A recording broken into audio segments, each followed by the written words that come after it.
Welcome back to Deep Thoughts, ladies and gentlemen. Okay. I thought today we'd just talk about the archetype of hoaxes. Because it just occurred to me recently. And what I'm about to say is something that you will kind of go, oh, yeah, of course, whatever, you know. And then when you really think about how to really pull the archetypal attributes, sequences, it's really just a sequence, of how hoax have been portrayed over time, especially the ones where we know they did it on purpose, then I think it helps us understand how future events are going to be used to manipulate mankind. Because if you think about it, if you go back to a point in world history where we were sort of in that Rick Gervais, the invention of a lie movie, where no one lied in the whole planet. Just a few, people crossed that line and probably even did it accidentally at first. And then I was like, oh, that was kind of cool. I got some benefits out of that one. I told her I was an astronaut at the bar. We have all kinds of names for deceptive, lying moments, hoax being one of them. And the other ones have to do with the way that information comes to you. Could be propaganda. Then there are, false flags. There are a bunch of those negative ones. But at the same time, we have magic tricks, don't we? We have all kinds of venues where and moments where we actually pay people to pull hoaxes. God, I hate that word. On us for entertainment reasons, because we like to be surprised. We like to see the impossible become possible. Now, if any of you are like magicians or something, I'm going to make you probably laugh because you're going to be way more skilled at this than myself. I suppose you could be magicians in several of these categories. We typically think because we're humans, our perception of humanity is pretty dialed in. And I don't know exactly what, if 100% was totally dialed in, I'm not sure exactly what percentage makes us start hitting expert levels, don't know. But there are some things that are positive that we don't think about, which are keys to the mind of man. I think you're going to dig this. If I made you laugh constantly, when you hung around me, I could just infect your very existence. No matter what we're doing, I can make it funny, and I can do it dry, I can do it slapsticky, I can do it whatever, let's just say. And you're just laughing constantly. Now, before you go attend a writing class or, talk to someone super wise about these things, you ever wonder why you laugh in the first place? Like, what's causing this little burp phonic out of your body? You know without knowing that the more you laugh, you feel wonderful. You feel potentially relieved. When you're just all pent up and you really have something you're focusing on and it's making you angry, and someone walks in and either makes that thing that's making you angry funny somehow, or better yet, they totally hit you from a right angle turn, something totally different, and you laugh. They take your mind off of it. Then you feel better because you're not processing the negativity, right? That'll happen all day long, and you won't know why or what it is, how it's psychologically happening, and then after the psychological trigger, how the body treats it.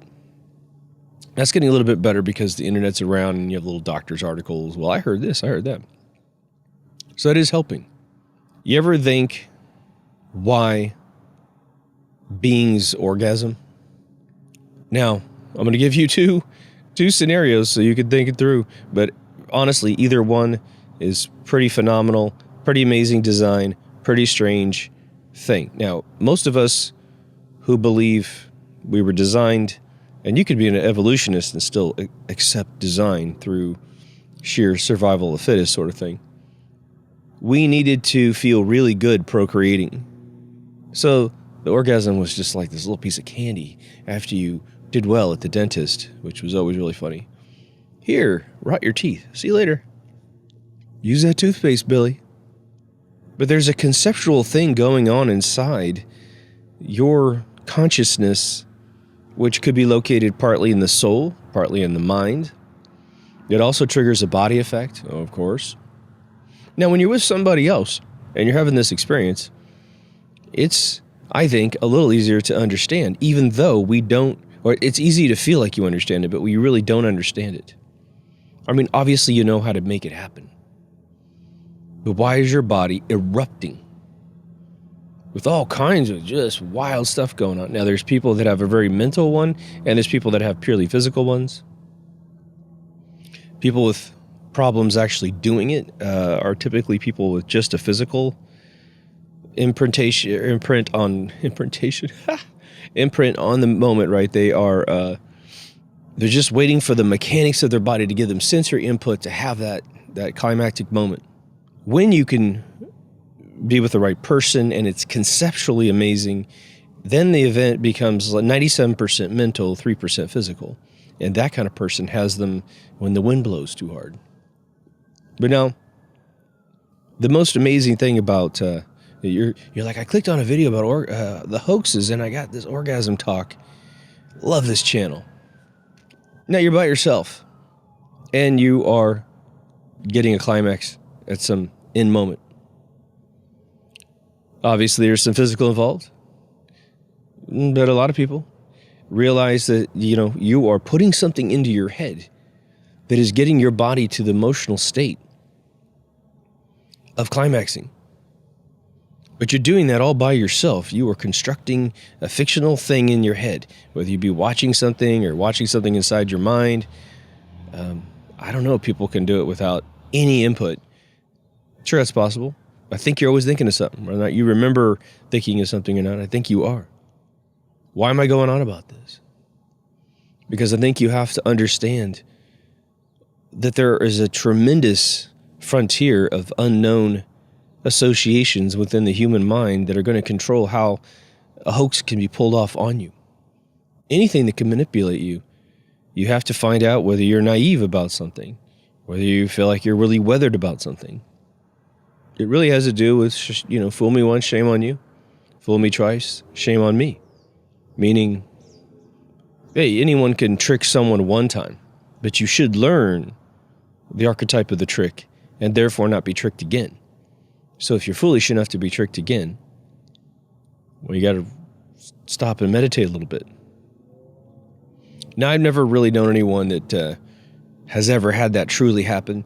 If you feel like you have been tricked a second time, the odds are that variables changed enough that it wasn't like the first one. You didn't get the indicators of the first one.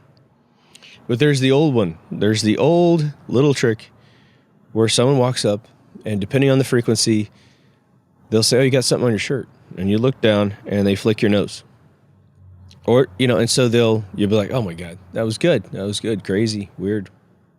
The next time they don't say the same phrase, they'll say something like, oh God, what's that? Or is this your badge? Or whatever. And they'll flick you in the face. They're going for the same physical archetype of I'm going to do something and distract him to look down, and then I'm going to pop him in the nose. So the trick is looking down is the variable. The trigger to make you look down is the variable. Now I realize that might have been a little cerebral. We're supposed to be talking about the archetypes of hoaxes. So what kind of hoaxes are out there? Well, there's so many, aren't there? The one that came to mind, the archetype that came to mind when I first thought about doing this episode about 10 minutes ago, was the classic UFO sighting. I watched a Dark 5 episode today, which was so far back he wasn't narrating yet. But it was a picture of a guy took outside of his farm of a creature that just looked like maybe a person suffering from dwarfism and may have journeyed out, may have been, could have been a homeless person who just happened to have dwarfism, so they're not dressed the way that a human is normally dressed, don't know. Could be that he has a friend that looks a little strange and he got him to pose. Could be a mistaken or an accidental moment where, again, you catch somebody out in the wilderness and they're maybe having to relieve themselves because they're just in between bathrooms at that point in their life. And so you snap a shot and it looks funky in the camera, and then you start telling a story. Think about all these photographs that have been taken over the years, especially the little girl in the spacesuit one I covered. I can't even remember what episode that was. Turns out it's the mom standing behind the kid. But it was just the way that the light hit their mom's back. It looked like a spaceship, and it was gleaning off of things that weren't the things that you thought they were. But because pattern recognition in the mind, it's not trying to mess with you, it's trying to resolve things. Again, when you start to learn the lookup table between the, I guess we'll call it English alphabet, and the original hieroglyphs, and you see that a bird sitting on a perch is a lowercase a, like I went off, a U is a bowl, an O is a noose, W, M, and N are all waves in the ocean. Once you start seeing those, you go, oh yeah, I get it. Okay, cool. Many of the photographs back in the day in the 50s, at least in the United States, of these UFO sightings were farmers throwing things from hubcaps to big giant gears and just tossing it and getting a kid to take a shot. And then you go get them developed. Maybe your buddy even develops them. And you guys just purposely sift out the one that looks real. And of course, they give it to a photo expert who, I don't know what the hell you could have done in the 50s other than maybe try to determine whether the negative had been spliced. And it checks out. More elaborate folks, well, geez, they could build in a machine shop a truly fictional UFO, like a prop in a movie.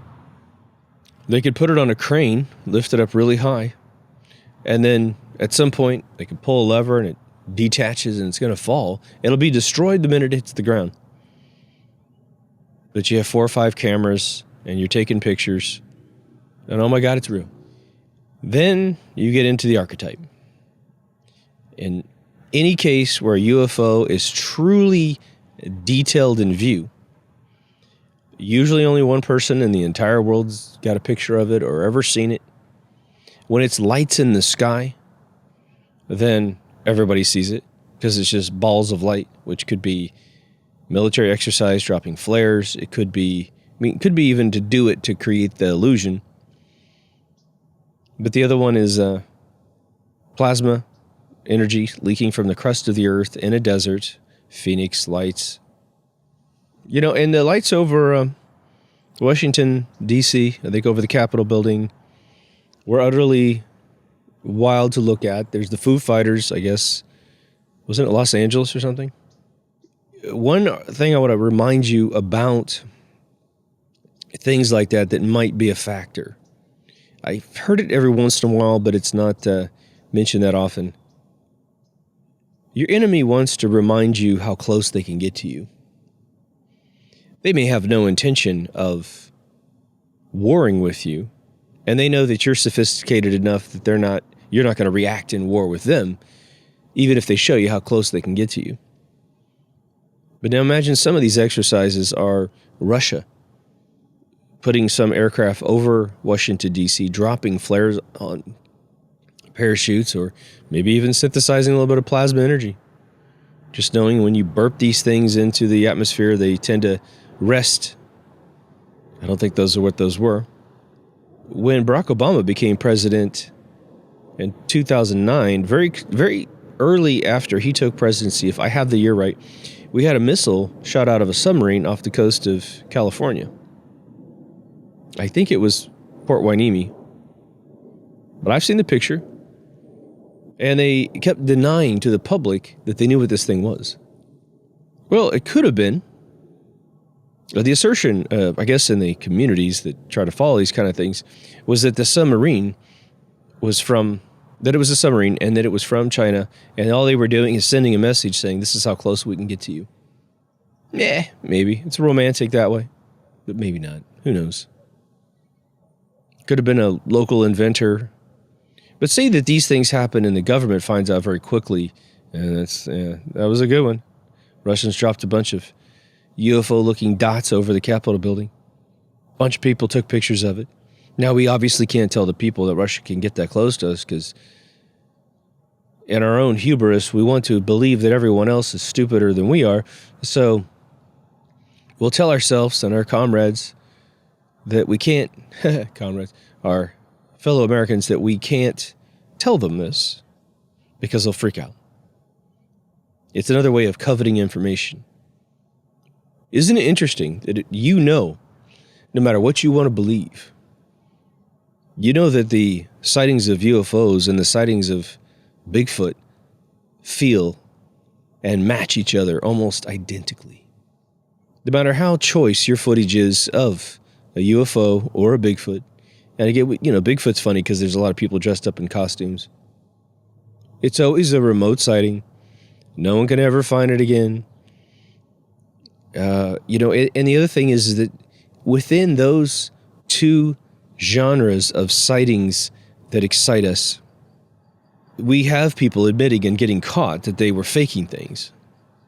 If it seems outrageous, then we're going to have to maybe pull back. Now, at the same time I'm saying this, I'm not trying to be a buzzkill for fun entertainment. I love at least UFO sightings. I really don't like Bigfoot sightings because they're so badly done. And when you hear about folks, well, I'll put it this way. When you usually hear someone talk about a UFO sighting, they're a little worried about the story that they're going to have to tell around the photograph, around the video, or whatever, the sighting. Now, sometimes it's a rocket launch, like SpaceX putting rockets in space, and we get to see them here in Los Angeles, and they create these amazing plumes, and there's the side boosters and all that kind of stuff. And so when that was first occurring, there was a lot of videos coming out of LA proper where people were legitimately worried about what they were seeing. In some cases, a lot of them were just blown away. A lot of them are super excited the alien invasion's coming, right?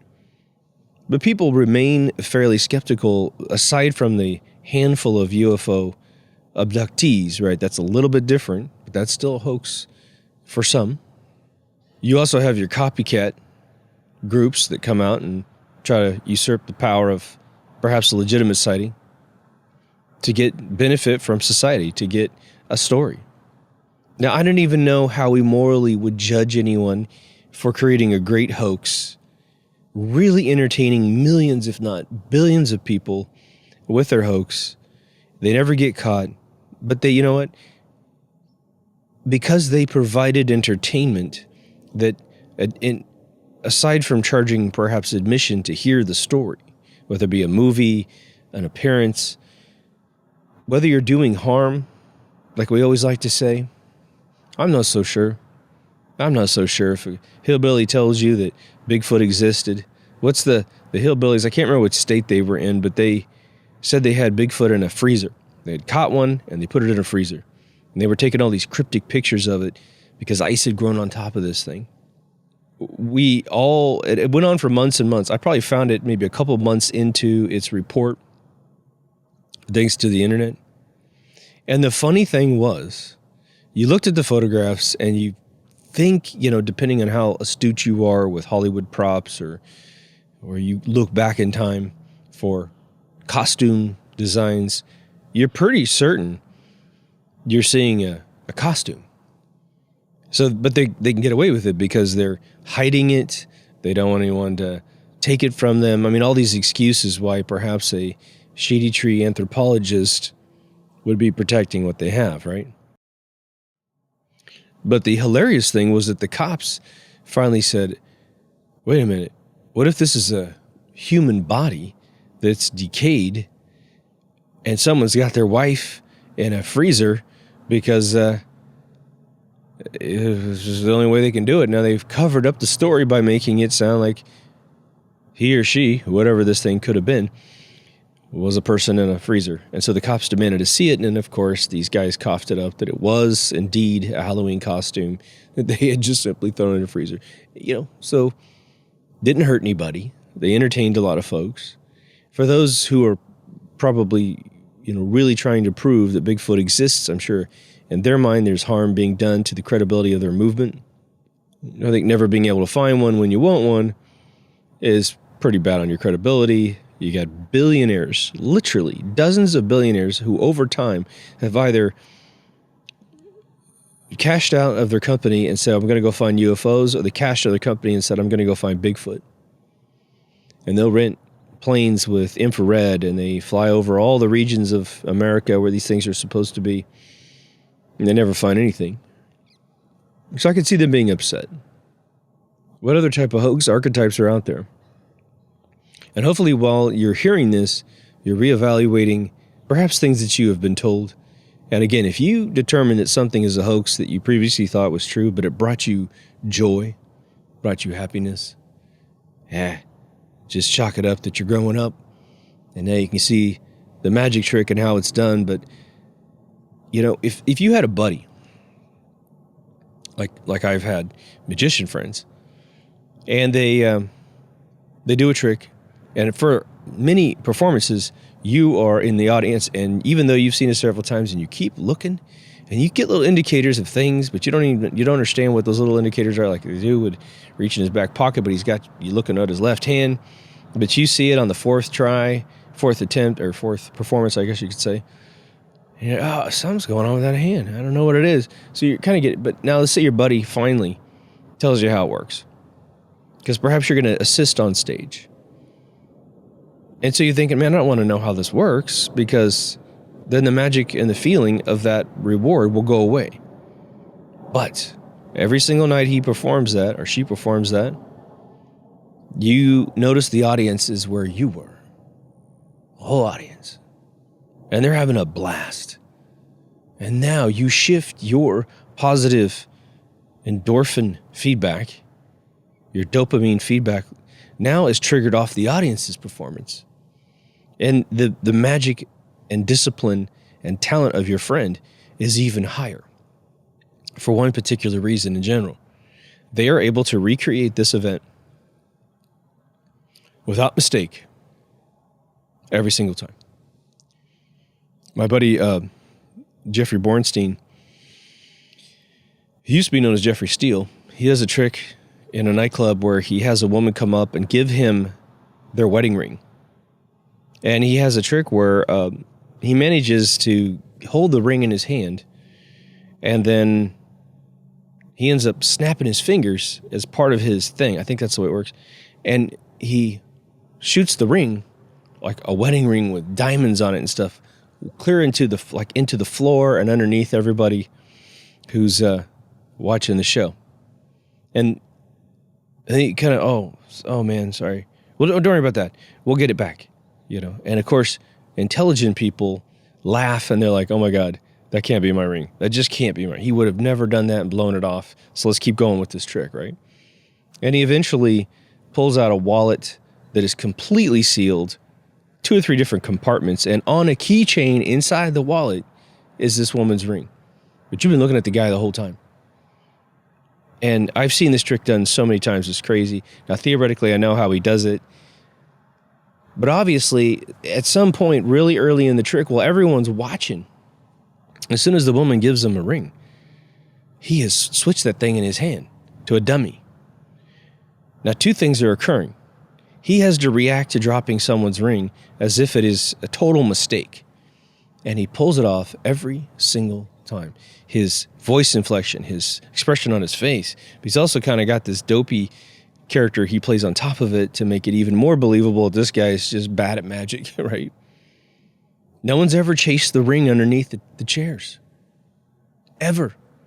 Sometimes you might flip it and it might, land in somebody's lap and someone goes, oh, here you go. And it's a different ring and it would have blown the trick.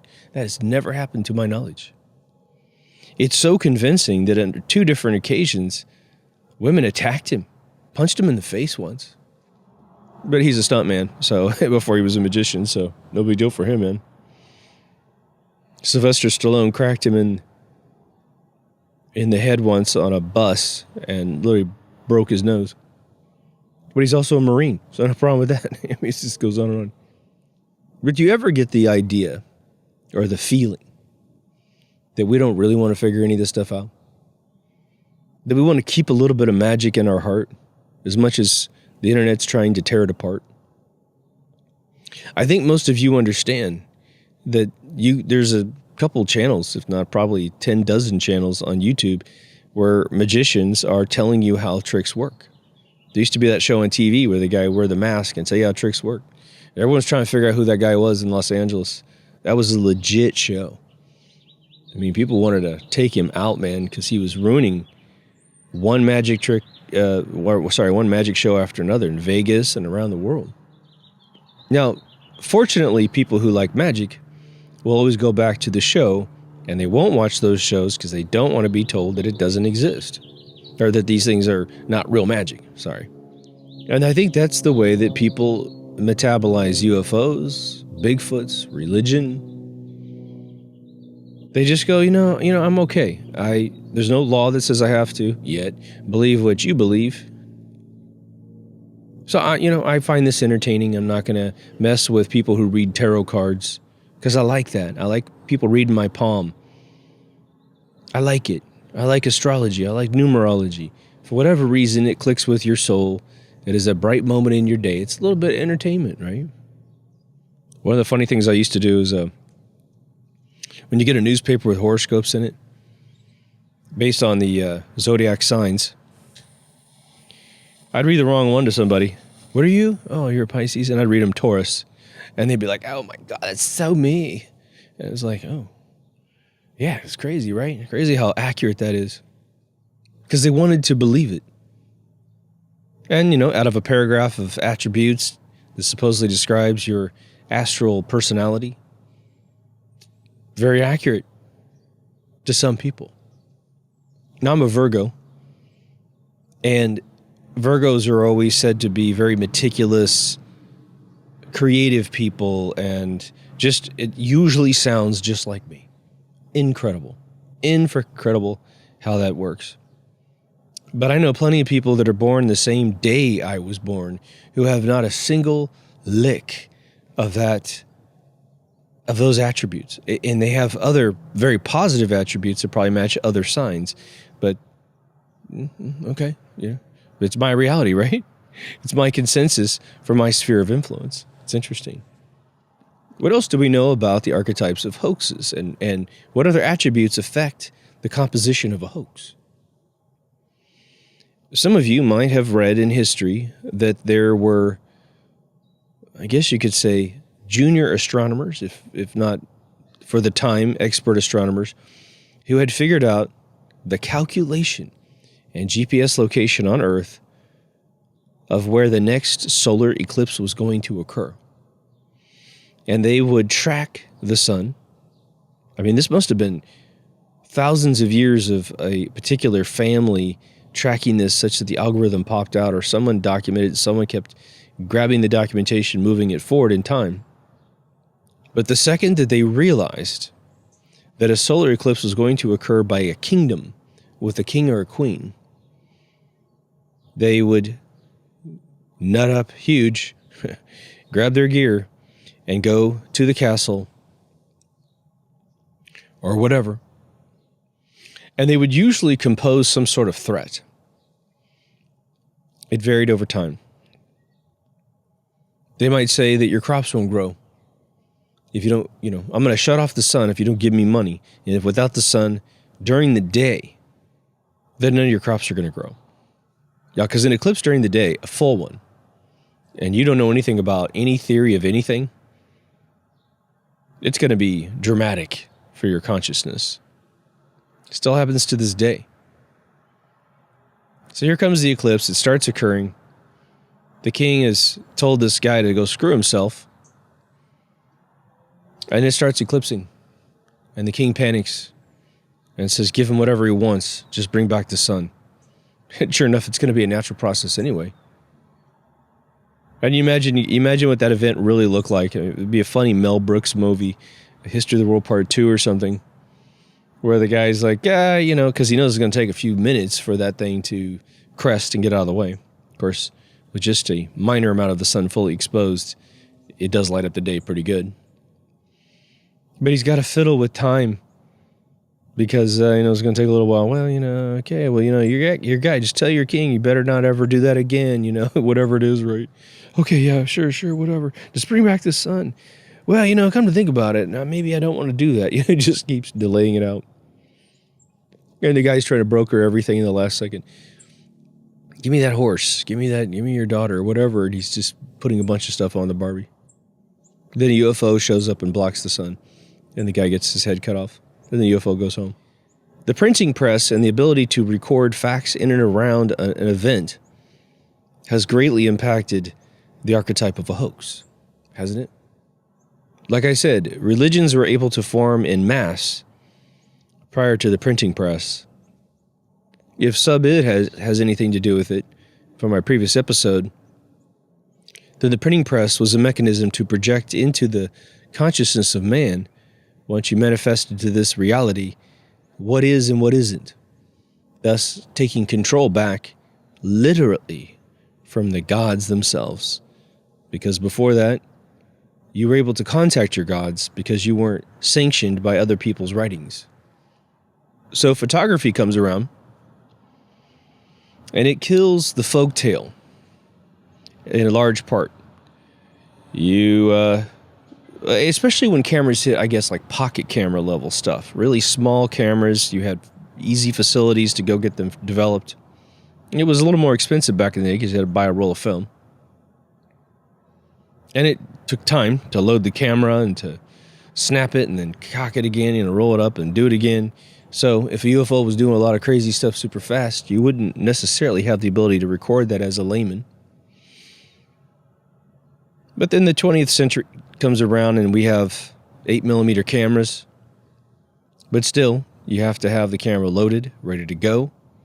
And you have to be all in the right place. So you be in your backyard in 1955, even though you own an 8mm camera internally with plenty of film in the refrigerator or whatever, you're stuck between a rock and a hard place if you're staring at a UFO or more than one or an alien right in front of your face, a being. At no point can you say, probably in your rational mind, okay, just wait there, I'll be right back. How does this work again, You'd have to be a serendipitous thing where you have this camera rolling, you're filming your backyard with your kids, and then all of a sudden it flies over your kid's head and you grab a shot. But cameras advanced tremendously in the 80s. Now it runs on tape. Much longer play time, much longer record time. Quality is a little higher. It's color now. It still suffers greatly. You look at those old video camera shots, and even though it was remarkable to have consumer video, today it's awful. But now your cell phone has 4K cameras in it, front and back, no excuse. You see something, everybody's got their phone on them, don't they? If you don't, the guy or girl standing next to you does. It changes the game. Your credibility has to enhance tremendously. The chupacabra, right? This phantom animal from the south that lives in South America. Well, I've got friends of mine who are even younger than me that believe that those are real. They'll have stories about animals on the rooftops, and they told me romantically that they thought it was the chupacabra. And, this house right here has raccoons the size of your dog running around. We've got possums up there. They crawl across the tree, go across this awning thing I've got, and then jump on the roof. And it sounds crazy. It sounds like you got a human being up there on all fours sometimes, like, was it the Precious guy, right? Gollum. The evil one. So if you're passing a word of mouth around, your requirements for the story are less if you are a very credible person in your village than whatever you say is typically believed. But now, here's a macabre truth about hoaxes. This will surprise some of you. You'll be like, oh my God, I never really thought about this.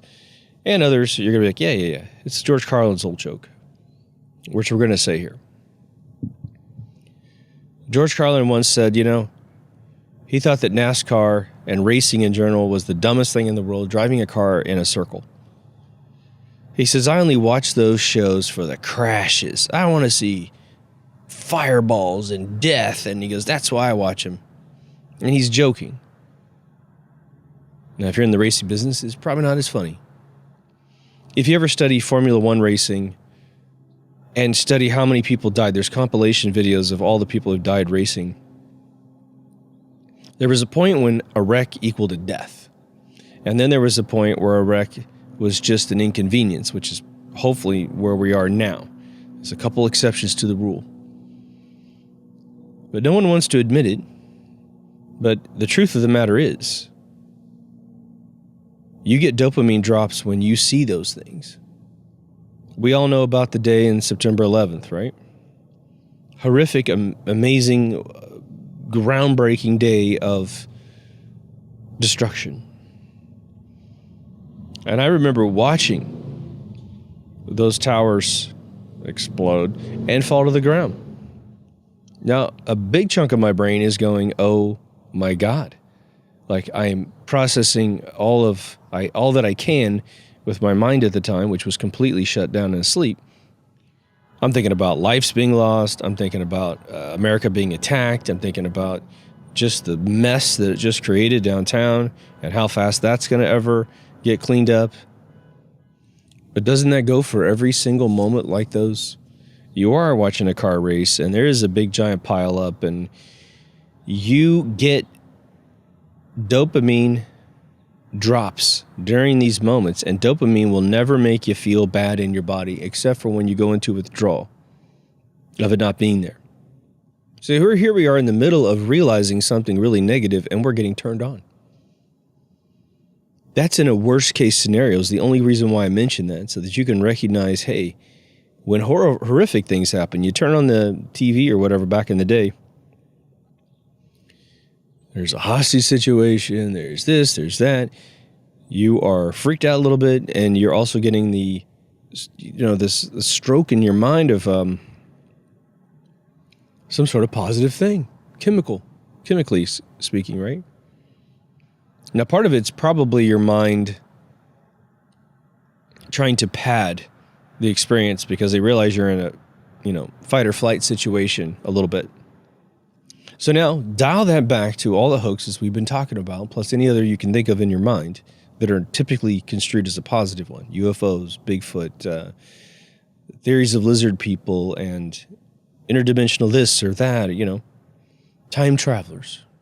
It's funny, the thing about time travelers is that there's this big trend once we got a lot of photographs online to find doppelgangers between people here today and photographs of people in the past, which might even be their relatives. I haven't really heard anyone suggest a time traveling thing that has a negative spin to it. It's always kind of positive. And the more elaborate they get, the more positive they get. Where's the one where the guy said he met himself like a park or something like that, and he was much older? I mean, imagine you're a long lost uncle and you realize that your nephew that you never got to meet is a spitting image of you. I mean, some crazy younger version of you, and then you just walk up on him and tell him that you're him.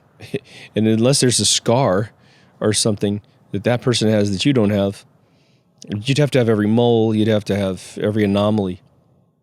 But some people aren't that smart, so you can pull a nice scam on them. So why mention the endorphin dopamine connection? Because it provides a skeletal backbone, a support mechanism for you to continue believing whatever is being asserted. And I'll give you a fictitious example between the two of us. Now, I'm pretty sure that if you're over like 10 years old, there's a point where if you were ever raised on the story of Santa Claus in Western culture, especially in America, he's a big deal over here. Let's just get that clear. Father Christmas in other areas, right? What's the theory? Yeah, the dude's got a crib up in the North Pole. Supposedly has a hot wife. We've never really seen her that much, but he's got a bunch of these little elf characters, which just indigenously love creating things. That's just what they love to do, like the Keebler elves, man. This dude has a periscope into your life, a magical thing like in Wizard of Oz, this ball he looks into, and he can kind of tell whether or not you've been good or bad this last 12 months. In America, I will tell you, as whether it's a sick practice that we're doing or not, boy, you can get your kids to behave towards the end of the year, every single year. Boy, girl, doesn't matter. But at some point it gets revealed that your parents, what I told my kid was, I said, now you're Santa Claus. Santa Claus does exist, but he's you. I have a whole episode on Santa Claus if you're interested, and the dynamic of whether or not it's a good idea to keep that alive or not. But now I find a way to either use internet photographs, my own capabilities, or maybe I figure out a way to do this thing I'm going to suggest here without actually producing any real raw evidence of any kind. Anything could even be asserted as real evidence. Maybe I create a backstory. But I start to suggest, wouldn't this be a funny Eric Dubay scam on April 1st or something? But I start to suggest that this being really does exist, but that there's some sort of belief association that is required to bring him to you at that time of the year. It really doesn't have anything to do with Christianity, hence the South Park episode where it's Jesus against Santa. But I'll tell you this, depending on how cynical you are in America, and if you're raised here, especially in the area where we pledge the allegiance to the American flag every morning as children in school, which was just cool, man, I have to say. These kids have no idea what the benefits they miss from being patriotic to their country. But if someone could make it real, there's all kinds of movies that do this, right? Where even there's a Twilight Zone that did it. What is it? Ernest Saves Christmas, where someone inherits the role of Santa Claus. That they absolutely do not believe in Santa Claus. It's either for the entire story or for half the story. And then the main character gets put into the role of Santa Claus. So they go from a non-believer to a believer. And they're the ones passing out the gifts. It's like this irony. It's beautiful. But if I found a little tiny nugget inside your mind of something that you would really rather believe and not believe, and I construct just the most minor indicators that we're actually onto something, I might get you. Now, the Santa Claus idea might seem ridiculous and remedial, but let me ask you this. How many people believe in UFO sightings that previously did not want to believe that UFOs exist? I'm going to suggest almost no one. One of the greatest, and this story might be out there. If you know of one, please let me know. And of course, we have to take their word for it. But it'd be interesting to have a person in town, and especially a small town, let's say 10,000 or less, and they're always running around like Saul from the Bible, persecuting people who say that UFOs are real. And they've got decades of this behavior, and they're just acidic, they're bad, they've done harm. And then they get abducted. And not only do they get abducted in a way that they're completely lucid. They get one of everything that's ever been claimed in an abduction. They get anally probed, they have children with aliens, they go to foreign planets, whatever. They get the whole thing, they get levitated up into the bottom of the ship. And now they come back to their little community, and they don't really know what to do right away because they're like, oh my God, these people were all right. I was an ass. Now I got to figure out a way to find the leaders of that organization within my community, apologize profusely, tell them my story, and then try to get acceptance. You don't usually hear that story. You usually hear someone who has already had a pretty set opinion about them being real. Then they get abducted. That's why it was interesting when Joe Rogan was interviewing Dan Aykroyd. And Dan said he was at a convention where there was hundreds of abductees in this trade center or whatever. And he said, of all of you that have been abducted, how many of you would welcome it happening again to you? And he said that only 50% of the people raised their hands. I think that's amazing.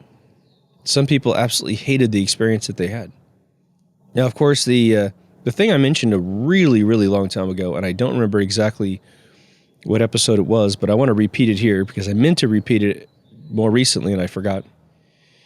There are a host of people that said that they had their children, even from their womb, stolen from them as a result of these abductions. At the same time, we know that the people that are rumored today to be toying with the very survivability of children for their entertainment or physical benefit, see adrenochrome, that if they wanted to go and grab kids and they could work with your MK Ultra people, the MK Ultra people figure out some weird anomaly, like, you know what, we do the XYZ PDQ, and these people actually will believe anything that we tell them. They will believe that they saw whatever we told them to say, said they saw, you know. Somewhere in there, you probably understand me. And so they construct this scenario, this abduction scenario, making them believe it's aliens, but it's actually somebody on these weird groups. Now, the thing with Bigfoot, and I don't know where the very first Bigfoot story came in. It goes back a really long time. Almost every boy has had this little story happen in their life.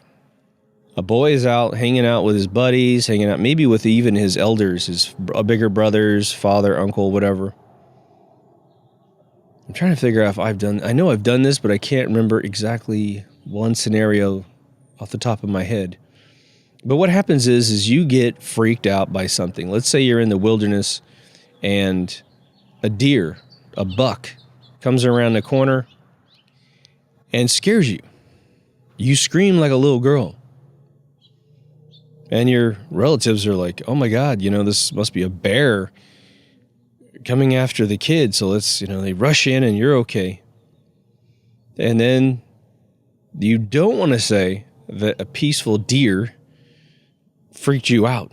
And so imagine there's a scenario where a kid might say, or even a grown man, it's even probably more prevalent as a grown man yelling and screaming like a little girl who's portrayed himself as super tough, and maybe in most scenarios he is, but something surprised the crap out of him, literally.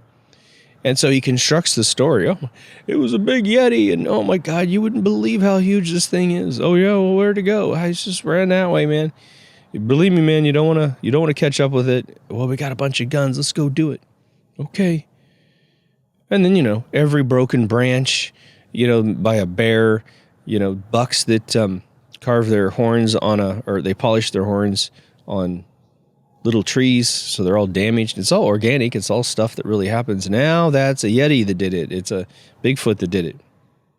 And so, but the story atrophies a bit. You go back to the camp and someone goes, yeah, you probably just got scared by some duck or something, right? No, I did not. It was still a big thing. So then that dude has got to defend his credibility, and he starts thinking about it. Okay, what can I do here? Well, we track animals, right? And how do we track animals? You see hoof marks and little frog footprints, and that's where you know those animals are. So, yeah, I know the ticket. I'll get some wood or something, and I'll carve myself a Bigfoot foot. Not knowing the anatomical correctness of the whole thing, they create kind of a funky foot. They go squishing it around the forest, give it some time. Then they bring their buddies out. Look at that. Oh my God, look at that. As time passes, that starts to get analyzed by experts and starts being deemed a fake. And so the next person pulling the hoax understands the parameters that got the previous guy caught, and they do more and more research. They start building fake feet out of like rubber, prosthetic rubbers or whatever, and they put them over their own feet. And now they hop to create a big, you know, foot distance, and it's squishing in like a normal foot. And so now the chronology of the footprint works much better. Maybe they add little hairs on it and stuff. By the way, I watched an episode on the 1967 one recently on Dark 5. And he mentioned a statistic about that 67 sighting where you see the female with the breasts, walking across the, don't get excited if you haven't seen it. It's all hairy hairy suit thing. But recently, people have looked at that and said that the palms of animals are typically always bright. And this thing had a rubber suit palm. Just the coloring of the body is counter to all evolution that exists on planet Earth. And of course, you'll get your devotees that are like, yeah, man, well, that's the thing is they didn't evolve. You know, that's why they still exist. And you're like, oh, okay. Doesn't mean that way back when you thought they stopped evolving, that this anomaly of skin pigment distribution was still not the case as it is today, you know. But what do we have after all this fun talk about a couple different subjects that lead into these hoaxes? And I'm going to steer past the psychotic, the truly crazy that are reporting all kinds of things, because it's sort of like picking on a drunk guy, you know. These people are struggling with their minds.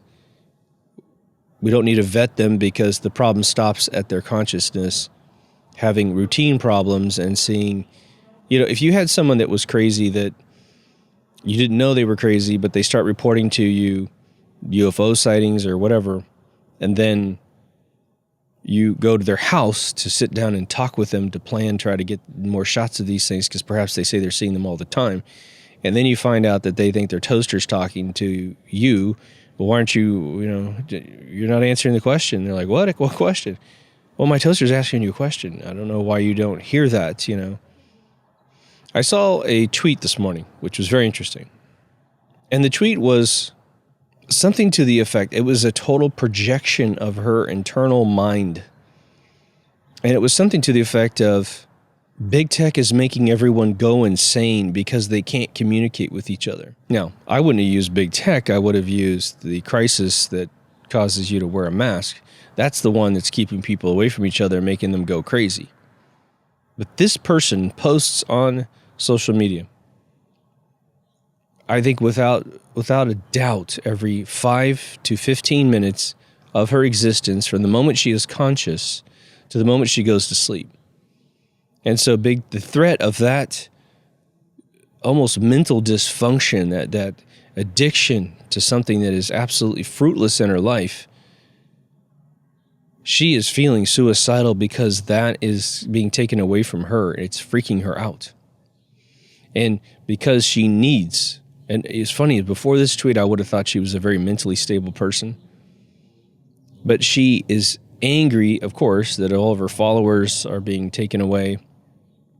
And we deal with that on the show. For us, we're can't even get to 5,000. I got videos that have been watched hundreds of thousands of times, and it still says 33,000. You know, but the monthly tick on that video is 1,000. Or weekly tick on that video is 1,000. Like my moon ones, I'll get news that they've been watched 1,000 times in the last 28 days. Way back in the day videos, still the same overall number. They're lying to you. They're cheating on you. But now I don't lose my whole life over it. I definitely would never commit suicide based on my social media watching. You think I just take a break because you're all gone? But the mind is a gigantic punching bag in this 21st century. It is, and you know it. Every time you open up sensory input in your body and allow these scumbags to talk to that sensor, it's tantamount to, sadist behavior. I mean, you're a masochist, man. You love being tortured. You love being beat up. And why is that? Because the dopamine drops in your brain are still coming even though you're being angered. But the other one that's sort of an unspoken attribute of these situations, I think it has to do with validation. We know that folks need to be validated. Almost all of us, need to be validated.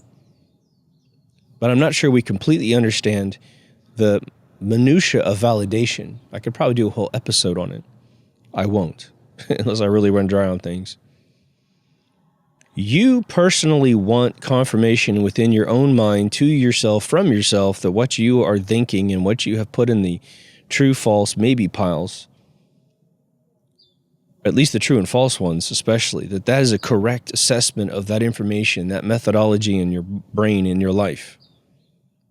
You need that for your own sense of security, that you're not crazy, that you're making the right decisions, because the more right decisions you make, the more right things happen in your life. So there is a level of information, or I should say a category of information by which you can self-validate. It's an algorithm and a math problem that you invented that always seems to produce a productive result. That one's easy. But whether or not UFOs exist, hard to validate. Whether there's an afterlife, hard to evaluate, unless you have a spiritual experience. But even if you have a spiritual experience of some sort, some paranormal experience, if you're all by yourself, there's a bit of a bummer quality to the result, the euphoria, the eureka moment when it occurs to you, simply because there's no one there to validate and to prove that you're not crazy saying something outrageous. I was able to, on New Year's, I was with my girlfriend that was with me at Disneyland with the Walt Disney thing, right? I'm sorry for mentioning this a billion times. I feel like a douche saying this over and over. But we had a mutual friend there for New Year's. And we were bouncing around topics, and this friend brought up something that was really close to that sort of event. Because he was kind of like, well, I don't know if I believe in the afterlife and stuff. So I look over at my friend, I'm like, hey, let's tell her the story. I said, did I ever tell you the story? No. So I told her the story, and I said, she was there. And sure enough, the whole thing came together in a much more profound way for the third person in the room, because they were like, oh my God, I got two people validating this to me, both of which I trust, but it's easy for him to say he saw something in his head. But to be tracked through the park to Bob Gurr, well, with no other diversions, because that's what I told, because I'll tell you, look, we walked directly to the guy. We only do 2 rides on the right side in Tomorrowland, which is Star Tours and Space Mountain. I didn't even stop at those, and I went to the kiddie area where we never go. So I'm telling you that story. But if the person that was with me was right here on camera saying, yeah, that's true, man, that's totally true, then it's going to hit you a little harder, isn't it? So that little validation thing, if you can have a third party validate to the person, the second party you're talking to, it's an amazing thing. But there's all kinds of subtle validation that we can get addicted to. I like it when the view counts go up on a video for at least 2 reasons. One, if it's information like the moon hoax, I like people to know that information. I like for them to hear it from me, because I think I've put together a pretty good repertoire of the things that just don't compute. I've never had a problem, even with NASA employees who are still trying to bullshit me to my face about the fact that we went. I'll hit them with my list of things. I got them on the ground in a Gracie triangle, about to break their arm in half, and they're tapping out in 5 minutes. I mean, it's never not been the case. Ever, ever, ever. Only douchebags online hold the line and won't talk to you anymore after you break their heart. I'm not trying to break people's hearts, just trying to wake people up. But the second reason that I like to see the numbers go up, and it has nothing to do with the first archetype, because this will be a different species of video, is that we're having a mutual experience. One, I like to know that some of the weird thoughts that I have, you have. So when I get these messages, which are very common, I can't believe you just posted this message 2 days ago. I was having a conversation with friends about this exact esoteric topic. And sometimes they'll go on and they'll say, look, I was having a problem getting anyone to understand what I was saying. And then I just tune into your video 2 days later, and you and I are on the same frickin' wavelength. Every thought that you've had, I've had. And you've probably even had some more thoughts that I haven't had. So that's also very gratifying and validating that, well, I'm not nuts, that these are actually thoughts that human beings have.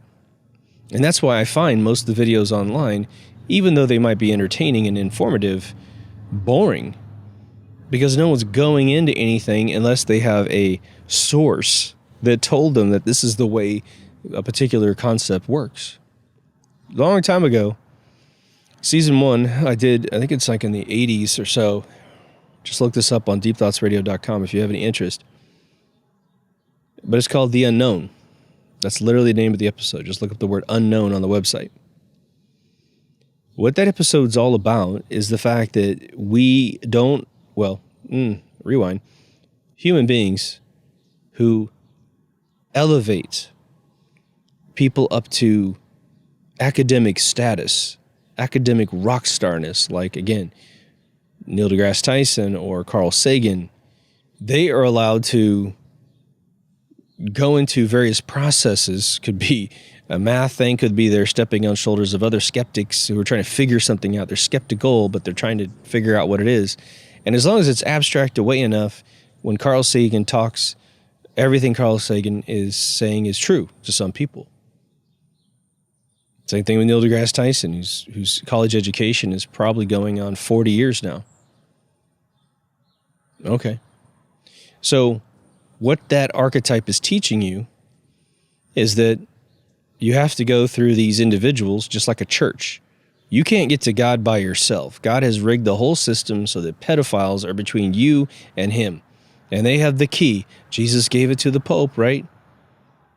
And you got to go through these people. You got to sacrifice your children into the system to save mommy and daddy. Well, you want my kid? Okay, I'll just make more. Go ahead. You just have that one in the basement. And hell, they're so abdicated to these people that whatever those people tell them is the way. It's the way. He said that we have to give him our firstborn. Okay, I guess that's the way. Everybody's doing it. Not thinking for yourself. So there's a big validation element to hoaxes. Aren't there situations where people will create a story and what they really want, and you know this is the case today more than ever, the resistance towards human development / do no harm policies of developing humanity into societies is being interrupted by the disenfranchised who were made disenfranchised by the people that they worship. But every day that goes by, as many times as they try to pass, bullshit gender fluidity crap on us, it doesn't ever really work. So you're like, oh, you're disenfranchised. Oh, okay. So, you know what we're going to do for you? What? We're going to take your mental illness that you've got, that you think you're a teenage ninja turtle. We're going to make it law that everyone has to call you a teenage ninja turtle. Is that going to does that sound good? Yes, thank you so much, my Stockholm Syndrome controller. And so then that crazy thing gets passed. Let's say that they're successful in convincing the world to go along with that insanity. But it doesn't really benefit the person at all, does it? It's not good enough. Well, yeah, okay, so they call me Ninja Turtle. Well, I'm still a loser. I still don't have an education. Don't have any trade skills. I'm weird. I think my toaster's talking to you. I need something else. Need something else. Need something else. Need something else. Because all this is all fluff. All this is crap. And so then you get people to say, look at me, look at me, look at me. I need this, I need this, I need this. Now, some people are just charlatans who charge money for everything that's supernatural that they have. This natural ability they have, they charge money for it. You could conceive of scenarios where, let's say John Edwards was real and he could really talk to the dead. Now, after looking at James Randi's analysis of that situation, I no longer think that guy's even real. But people want to hear things. As Prince said in Under the Cherry Moon, I just think if you tell people what they want to hear, they make it happen. When he was holding a box of tarot cards. He's right. I'm sure he's plagiarizing someone else for that statement. He's right. So you want to believe in UFOs? And you got a person you found online who maybe you live in a metropolitan area and they're in Chicago, they're in LA, they're in New York. You can go see him.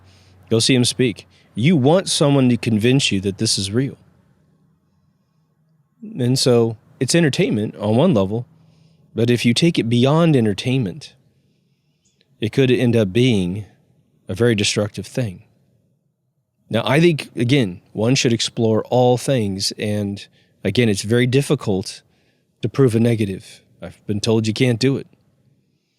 If someone claims to have seen a UFO and taken a picture or whatever, But let's say at least they said they claimed to see one, but they have no evidence besides their elaborate story. You can't prove they didn't see it. Unless they said this photo is exactly what I saw, and this is the exact moment recorded. And eventually you see the strings, you find the Halloween costume or the toy that matches exactly what they took a picture of. I forgot the gentleman's name. Someone mentions this one to me, and I love it. I don't think I could do a whole episode on it, but I'll see if I can't figure out a way to get into some of this stuff. But this is sort of on topic, which is, and again, one of you commented, I apologize for not having it on hand right away, but there was a gentleman who said he went into a time machine and went back to the dinosaur days. And he brought back a picture of a pterodactyl, which even a paleontologist would say, okay, well, that one's probably doesn't really look like that, even if they did exist, which I don't think dinosaurs ever existed. Unless you want to call a saber-tooth a dinosaur or a woolly mammoth a dinosaur, then dinosaurs exist. But Tyrannosaurus rex, Brontosaurus, pterodactyls is all crap. But he brings back what he says is a photograph, and it's a fairly good representation of a pterodactyl in a photograph. Now, of course, he's got two things going against him, this dude who came up with this hoax. But then there was a third reveal, which is beautiful. I'll find this and put it in the video as a picture. I'll put the guy's name up there too. Well, one, he said he somehow got access to a time machine. All right, well, there's your first hoaxaroonie. But someone was looking at this pterodactyl and was like, that looks familiar to me. That looks really, oh my God. And I think it's a children's book where in the upper right-hand corner, this pterodactyl was drawn in this children's book about dinosaurs. And the guy merely took a really crappy photograph of the book, a little bit out of focus, and submitted as the real thing. And when they overlaid it in modern times, boom, the guy's busted. It's all a lie. But how long did it take for people to figure that out? And how many people sat next to this person thinking, oh my God, you went back in time and you validated dinosaurs for me. There's two support mechanisms to the story for the people that want to believe. People who want to believe that time travel is possible. They're on board. I mean, imagine you just play out scenarios between husband and wife talking, and one of them's like, time travel is not possible. Time doesn't really exist, just an illusion because you can remember history, blah, blah, blah. And the other person's like, no, man, it exists. It totally exists, man. I just knew it. Then dinosaurs. Other support mechanism. People want to believe in dinosaurs. I mean, they get pissed. Dinosaurs not being real and the moon hoax, or the moon missions being a hoax. It's almost the same sort of weird, visceral, almost attack mode personality you get out of someone if wants to believe either one of those things are true. Man, we got the bones. What are you talking about? The bones. Hey, do you know all the bones are fake? They'll even tell you at museums that you're not staring at the real bones. Yeah, well, screw you. Paleontologists that have been in the business for 35 years who were told eventually they're going to hit a senior level within paleontology, and they're going to be allowed to go into the vaults that are all over the world, supposedly, with all these bones. Now, do you find an old big femur bone from a mammoth? Sure. Can you put it together to make it look like a Chickosaurus? Absolutely. Can you even grind down bone matter, boil it, turn it into a goo, and pour it into a mold? Yes, you can. And that mold could then be used to put sedimentary rock in there. Can't carbonate rock? Boom! You got a foundation for a hoax. We will more often tell our family members and our friends that the world is run through conspiracy than we will say the world is run through hoax. But that's true. The conspiracies today are to create false truths, which are what hoaxes are.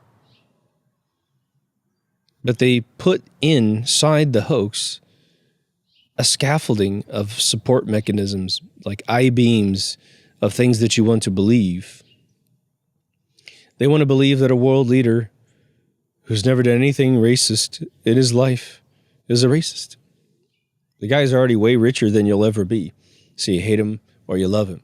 If you're an entrepreneur, you find the good parts of the person and you take those and put them in your own practices to try and get more wealthy and more successful. And again, you could take a mechanism that made someone rich and you don't use it to create monetary value. You use it to create happiness, to achieve your goals. A simple lesson in perseverance will furnish either one of those outcomes. But some people can't let others have what they want. And just to push the point a little bit further, I'm going to retell the story I told a few episodes back, just to show you how early this little mental defection in the mind, I should say defect, but his cells are defecting also inside of his brain. But my cousin, he was around my age when he was 4 years old. He got to come over to my house. Maybe he was 5 technically. And he came into my bedroom because the parents were like, we're going to watch TV. You go in the bedroom and play. And he stood on my bed, grabbed every single one of my toys, and was slamming them into the ground on a hardwood floor at no older than 5 years old, attempting to break them because in his mind, I had toys that he didn't have, or even if he did have it, he didn't want anyone else to have any fun. And this was a defect at the age of 5 in his mind. He's no different today. He is no different today. If you befriended this guy, he would try, when you least expected, to hide in the shadows and destroy what you have, whether it be your marriage, whether it be your property, and he will play stupid as soon as you report that something happened. He will literally go out of his way to destroy you. He's just a piece of shit human being. But he somehow was born with some inbred gene or something, which resulted in this bad child. So it can form itself extremely early in the process of man, and we have to assume that it can form very slowly over the process of a man. Look at all of the age brackets of people showing up to the stuff that's happening in the United States. The age bracket is usually pretty damn young. Older people are busy. They're successful. They got to pay bills. They don't want to have any of their personal opinions spill over into their other professional associates, and potentially get them earmarked as being crazy or, a weird human being. Now, what's fun about today is that the extremists have been fed that they're the majority. And so they're the cockroaches that keep coming into the light all the time, thinking that it's safe to come out. And now they're being exposed. The last thing you want in your life, and of course they have the opinion about you too, if you're opposite than them, they try to tell stories to themselves that you're mentally defective because you're saying the emperor has no clothes on. They need that to be true. But the interesting thing is, if you run a business, for instance, and you're encouraging, well, I shouldn't say it, you are trying to evaluate a potential employee that once they get employed at your company, they get a bunch of rights to not be fired, depending on how your employment contract works, which is why you always want to create an employment contract that is a fire at will situation if your state or country provides that freedom to you. Because as soon as they go bad, you need to be able to get rid of them.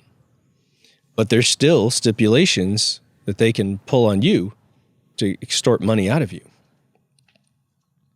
Again, when I was in the Silicon Valley area during the entire 90s and a couple years into this century, I watched sexual harassment cases that were completely bullshit.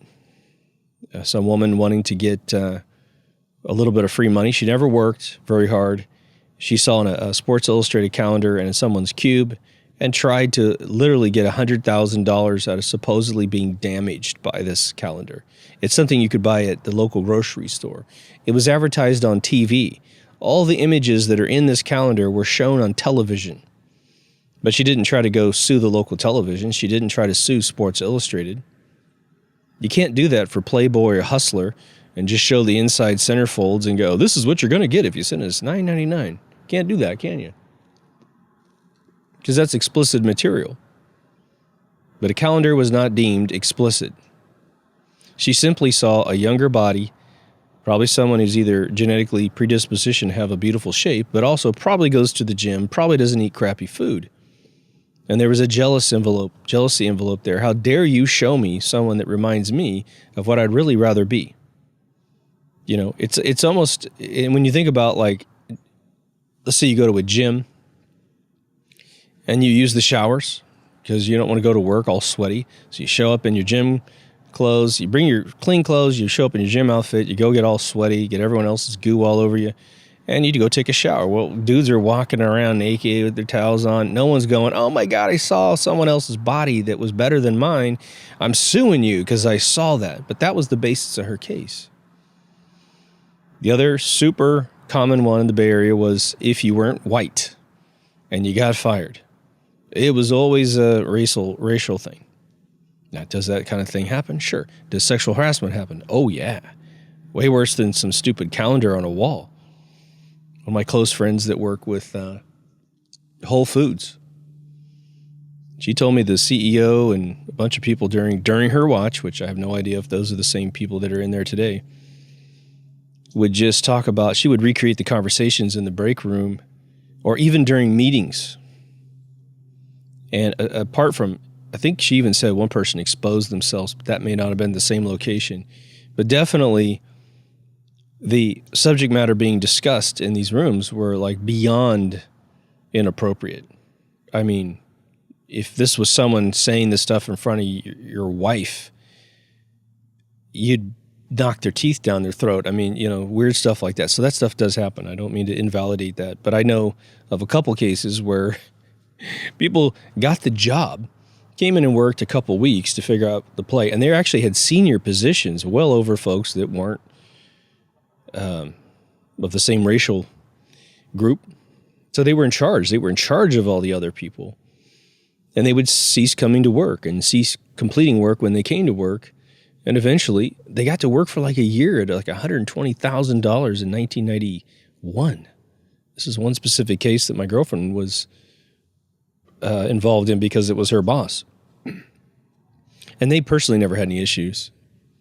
But when they tried to fire her for a lack of productivity, she went after the racial discrimination thing. And they finally found out that this woman who'd worked at Microsoft before had not only done the same thing at Microsoft, but when someone got the idea to say, she says she has a comp sci degree from Washington State or something, some college up there. I don't know which college.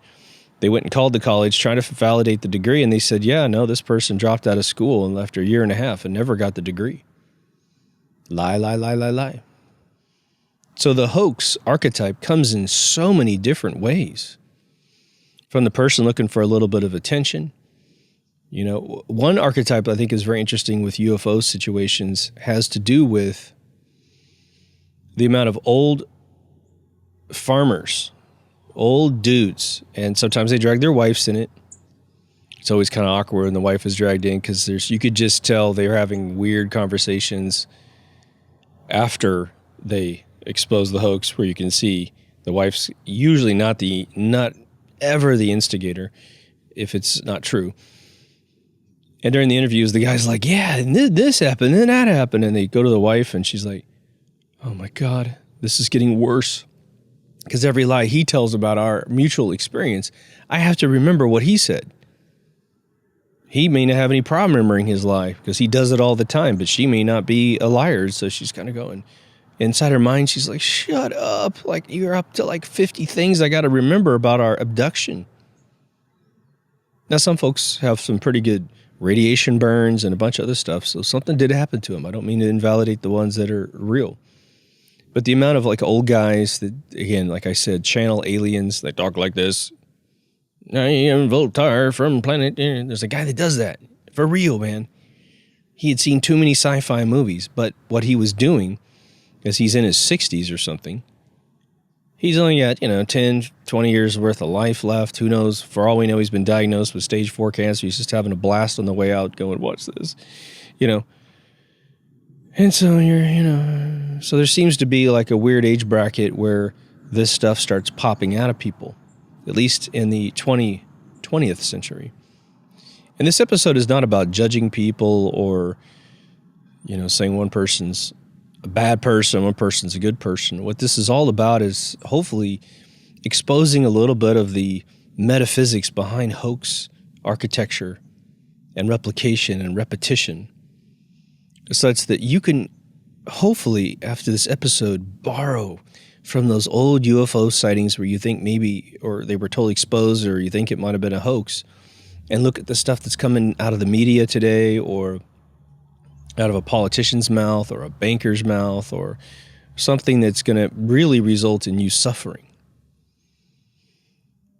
The other catch-22 to the whole thing is that you can get to a point where, and I said this, I think, in my conspiracies episode, but you don't want to get to a point where everything in your life is a conspiracy, right?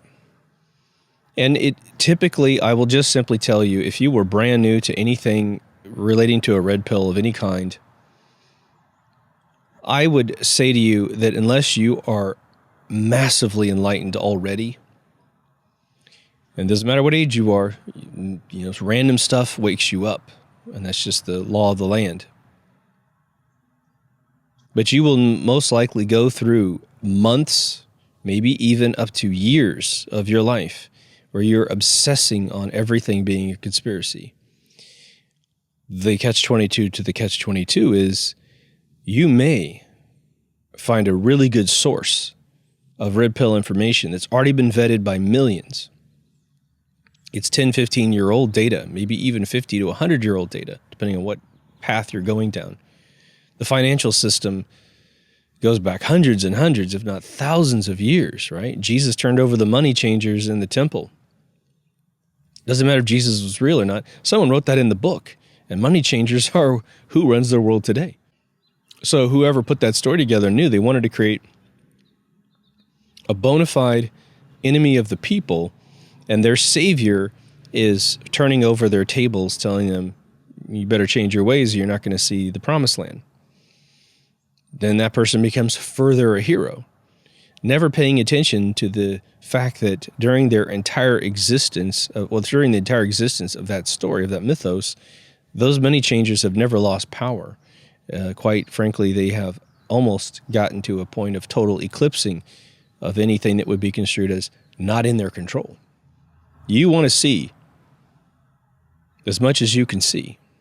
The minute you will start backing out of the overload and potentially cease seeming crazy to those who are still blue-pilled is the first moment in your life where you find something that was pitched to you fairly convincingly, and you yourself, without anyone else bumping you in the shoulder, you figure out it's actually not true. You're like, I thought that was a hoax. I thought this, but it actually isn't one. It's this, this, and this. And I understand how the hoax came about in your brain, but I did my research myself personally, and I figured it out. Once you do that, then you have to do that purge I talk about. Push everything out in the front lawn that you think you believe or don't believe, and reevaluate it all back into your system. Truth, false, maybe.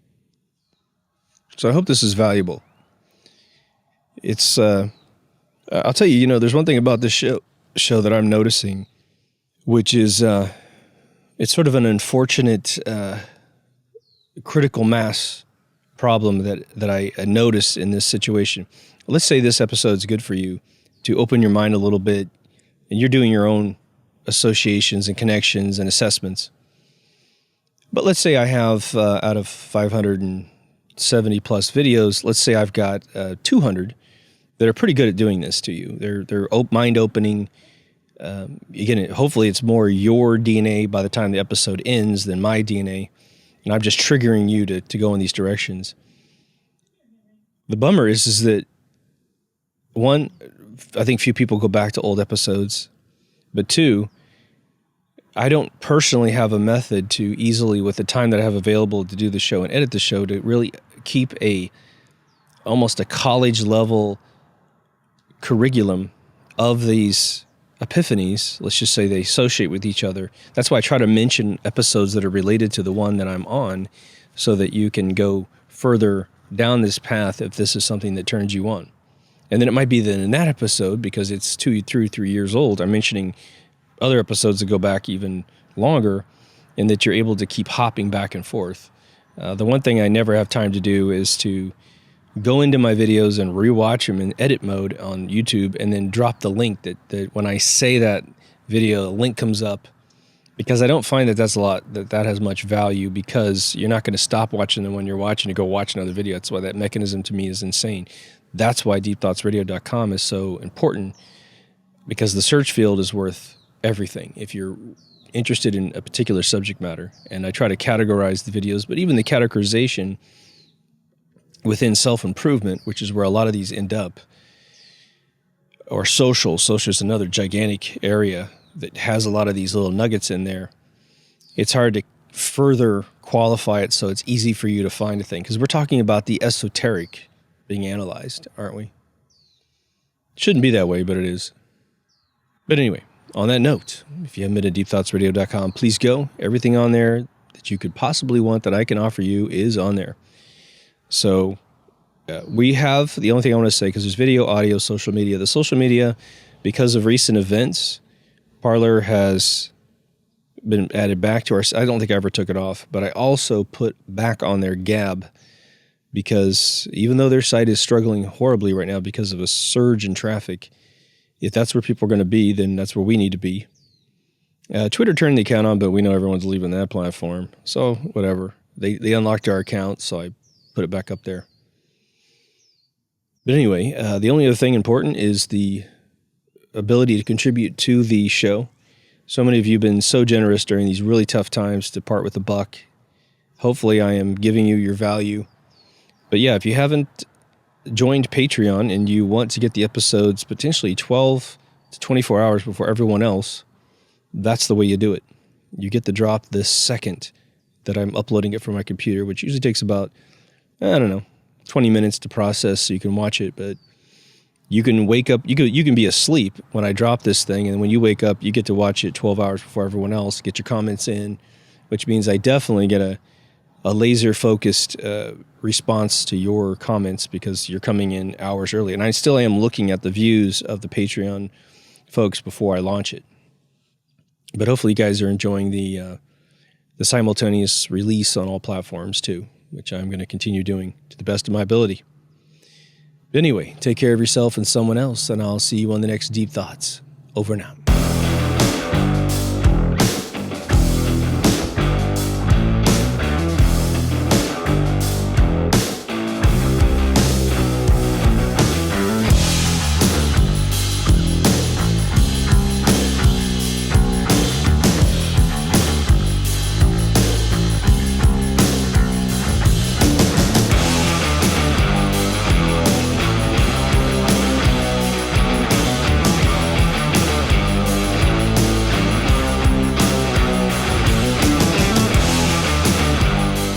So they go from a non-believer